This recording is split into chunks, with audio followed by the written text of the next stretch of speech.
아이들이 어려워하는 수학, 별표 치는 수학만 쏙쏙 골라서 풀어주는 별표 타파 별타쌤 박지영입니다. 자, 이제 본격적인 수학 4학년 1학기 이제 교과서 분석 들어가는데요. 자, 4학년 1학기 교과서 어떤 내용 나와 있는지 한번 보도록 하겠습니다. 제가 이제 공부를 하는 데 있어서 4학년 수학 공부를 하는 데 있어서 이 꿀팁이나 좀 좋은 방향은 제 다른 채널에 있거든요. 그래서 저는 교과서 분석만 오늘 좀 중점적으로 하니까 이해 부탁드릴게요. 자, 링크는 달아드리겠습니다. 자, 수학에는 5가지 영역이 있어요. 그죠? 초등학교 수학 5가지 영역, 수화, 연산, 도형, 측정, 규칙성, 확률과 통계 5가지 대영역으로 구성되어 있는데요. 일단 여기에 나오는 제일 처음은 큰 수예요. 큰 수. 요거는 이제는 5자리 이상의 수들이 나와요. 그래서 좀 억이나 조 단위의 숫자가 나오게 되고요. 각도는 도형이죠. 그래서 직각과 비교되는 활동을 통해서 예각이랑 둔각을 구분할 수 있게 됩니다. 자, 그 다음은 곱셈과 나눗셈 나오게 되는데요. 이제는 큰 수의 곱셈이나 큰 수의 나눗셈 이런 것들을 통해서 사실은 이제 조금 연산에 대해서 계산 원리를 이해하고 그 계산을 할 수 있는 부분에 대해서 공부를 하게 되는 거죠. 자, 이것도 이제는 연산 파트고요. 그 다음에 평형 도형의 평변 도형의 이동, 이거 같은 경우는 사실은 3학년 때 나왔던 교과서 단원인데 아이들이 너무 어려워서 4학년으로 올라갔는데 4학년 아이들도 어려워해요. 그래서 이 평변 도형 이동 같은 경우는 사실 이제는 학년이 지나서 전체 테스트를 했을 때 제일 많이 틀리는 단원이에요. 그러니까 완전히 이해를 못하고 지나간다는 거죠. 그래서 밀고 뒤집고 돌리기 활동을 통해서 어떻게 공부를 해야 될지 제가 그거는 이제 말씀드리도록 하겠습니다.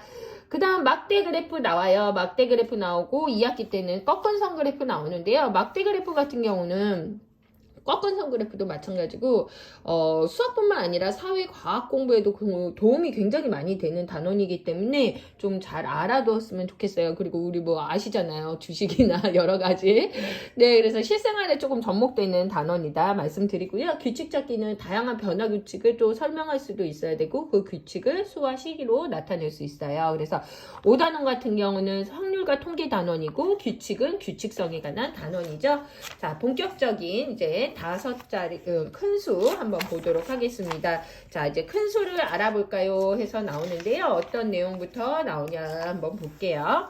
그래서 천이 10개인 수를 어떻게 읽는지 만이라고 읽고 1만이라고 씁니다. 뭐 쓰는 방법에 따라서 그렇게 좀 나와 있죠. 그래서 자리값 개념이 아직 안 돼 있는 친구들 같은 경우는 좀 많이 어려워하는 것 같아요. 그래서 아이들이 여기 이 단원에서 좀 자리값 개념을 정확하게 이해하고 지나가야 요 뒤에 5자리 수나 아니면 억조가 나왔을 때도 어려워하지 않는다라고 말씀을 드리는데요.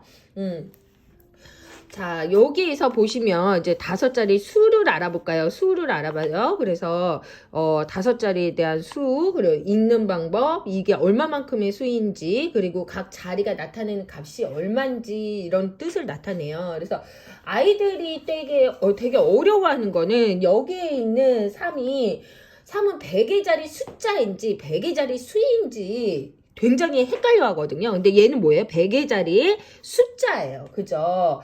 100의 자리 숫자를 나타내기 위한 기호고요. 따라서 100의 자리에 3이라는 숫자를 사용하여 300이라는 수를 나타낸 거예요. 그래서 수와 숫자가 되게 헷갈리는 용어거든요. 그래서 조금 이거를 구분할 수 있어야 되는데 이런 부분에 좀 나오는 문제들을 아이들이 조금 어려워하긴 해요. 그 다음 10만, 100만, 1000만이 나와요. 이제는 만 단위가 나오기 시작하면서 1만 단위 이상의 10만, 100만, 1000만을 공부하게 되는데요. 여기에서부터 이제 이게 10배씩 늘어난다는 거. 만이 10개가 있으면 10만.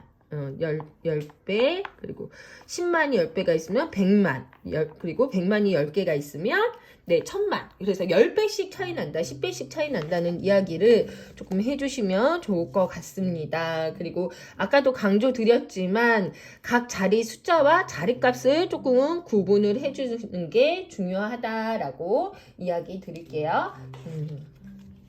그 다음 억이랑 조가 드디어 나오게 되죠. 사실 억이랑 조랑 많이 본 숫자가 아니기 때문에 아이들이 굉장히 부담을 많이 느껴요. 많이 느끼는데 그 부담을 느끼지 않도록 더 큰 수를 알려주시면 좋아요. 제 이제 영상에 링크 달아드리겠는데 사실 뭐 굉장히 큰 수들이 많이 있잖아요. 조를 넘어서는 네, 경해, 구간, 신 막 이런 거 있어요. 자양, 구간 네 그런 부분이 있고 구글 플렉스까지 이제는 여러 가지 숫자가 있는데요. 사실 그렇게 큰 수를 쭉 보게 되면은 억이랑 조는 굉장히 작은 숫자라는 걸 알게 돼요. 그래서 이런 것들을 읽을 때 그리고 또 전략을 좀 가지고 읽으면 좋아요. 전략이 어떤 전략이냐면 제 방법이 나오지만 1의 자릿수부터 1의 자릿수부터 4개씩 이렇게 끊어서 표시를 꼭 해줘요. 그래서 앞에서부터가 아니라 뒤에서부터.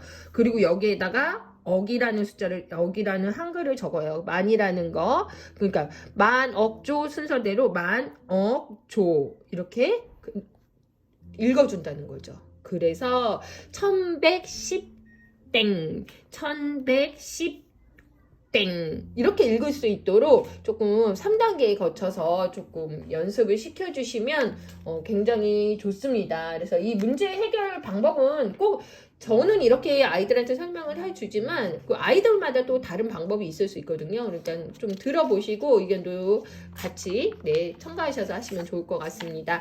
자, 그 다음에 이제 조 나오죠. 조도 제가 말씀드렸다시피 자 전략 3가지로 좀 나눠서 해주시면 좋을 것 같습니다. 그 다음에 이제 나오는 거는 억이랑 조를 이제는 공부를 했다면 띄어세기를 한번 해보는 게 나와요. 그래서 여기는 몇씩 띄었나요? 2만씩 띄었죠. 만씩. 그리고 나중에 지나면 네 10억씩 띄게 되고 그리고 이렇게 띄어서 규칙에 대해서 각 자릿수가 어떻게 변하는지 좀 살펴볼 필요가 있습니다. 그 다음에 수의 크기를 비교하는 게 나와요. 수의 크기를 비교하는 것들이 어떤 것들이 있냐면요. 자릿수가 다른 큰 수 이런 거는 이제는 여기에 나온 부분은 자릿수가 큰 그 다른 큰 수예요. 그러면은 이거는 사실 어렵지 않은데 이거 같은 경우는 자릿수가 같은 큰 수를 비교하는 거죠. 그래서 가장 높은 자릿수부터 차례대로 비교해서 네, 풀 수 있도록 해주시면 좋을 것 같습니다. 자, 그래서 이렇게 해서 큰수 단원 지나갔고요. 그 다음에 이제는 나오는 부분은 무슨 단원일까요? 큰수 단원이 맞추면 이제는 본격적인 각도 단원 나와요. 동형의 이제는 각도 나오는데요. 이때는 이제는 뭐 준비해야 될까요? 각도기 준비해 주셔야 돼요. 각도기 미리 사서 준비해 주시고 뭐 학교에서 주는 데도 있는데 집에서 좀 학습하려면 좀 하나 정도 필요하지 않을까 이런 생각이 듭니다. 그래서 개념이 한 8가지 개념이 나오는데요. 제일 처음에는 뭘까요? 어느 각이 더 클까요? 해서 각의 크기를 비교하는 방법을 어느 각이 더 큰지 비교하는 법. 그리고 자 이거 여기서 하고 싶은 이야기는 뭐냐면 변의 길이와 관계없이 두 변이 많이 벌어질수록 큰 각이다 이런 얘기가 나오게 됩니다. 자 그 다음에 각의 크기는 얼마일까요? 해서 얘를 각의 크기를 각도라고 부르고 쓰는 방법에 대해서 나오고 직각의 크기까지 나와요. 그래서 직각의 크기까지 나오고 이제 각도기를 이용하는 방법인데요. 가장 중요한 거는 각도기의 중심을 바르게 맞추고 그 다음 밑금과 한 변을 맞추고 그리고 이제 읽을 때가 문제예요. 아이들이 이거를 각도를 읽을 때 자 어떻게 읽어야 되냐 각도기의 밑금과 한 변이 만나는 쪽에 눈금에서 시작해서 이렇게 읽어야 돼요. 안 그러면은 아이들이 이쪽에서 거꾸로 읽는 경우가 굉장히 많아요. 그래가지고 어려워하는 경우 있는데 그럴 때는 직각이 어느 정도 크기니 그러면 100도는 넘지 않을 거냐 이런 이야기를 조금 해주시는 게 좀 중요하다라고 이야기해 주시면 좋을 것 같아요. 그 다음에 세 번째는 이거 같은 경우는 직각보다 작은 각과 네, 큰 각을 이제 나와요. 아, 요걸 하나 뺐네요. 네, 각을 어떻게 그릴까요? 네, 하나 빠진 것 같아서. 각을 어떻게 그리는지 나오죠. 그래서 자를 이용해서 한 변을 그리고, 그 다음에 각도의 중심과 니은을 맞춘다. 그래서 중심을 좀 맞추는 거를 좀 어려워하고 밑금은 어려워하는데요. 네, 좀 흔들리지 않도록 해주시면 왜냐면 조금만 흔들려도 각도가 굉장히 달라지잖아요. 그 다음에 어떻게 해요? 각도의 밑금에서 시작해서 그 원하는 각도가 되는 점에 점 기억을 표시해서 어떻게 해요? 점을 각을 그려준다. 그래서 각, 이것도 읽는 법 까먹었어, 우리. 그래서 각, 기역, 니은, 디귿이라고 중심각이, 꼭지점각이 가운데 올 수 있도록 이야기해 주시면 좋을 것 같습니다.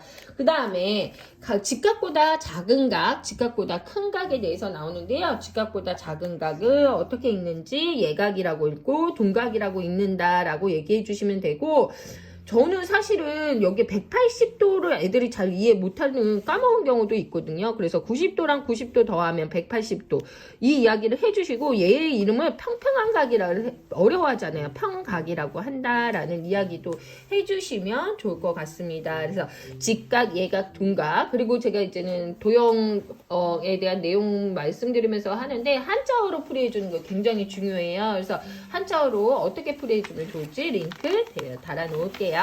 자, 그 다음은요, 각도가 얼마쯤 될까 하는 거예요.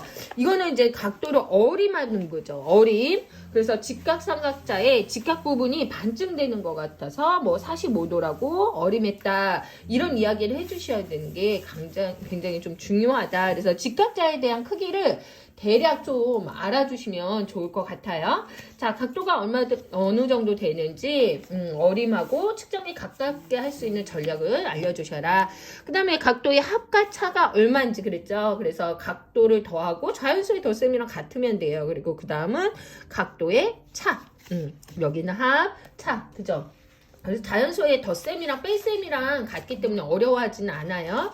그 다음은 삼각형의 세 각의 크기의 합, 그 다음에 사각형의 네 각의 크기의 합을 이제는 공부하면서 이 단어는 마무리하게 되는데요.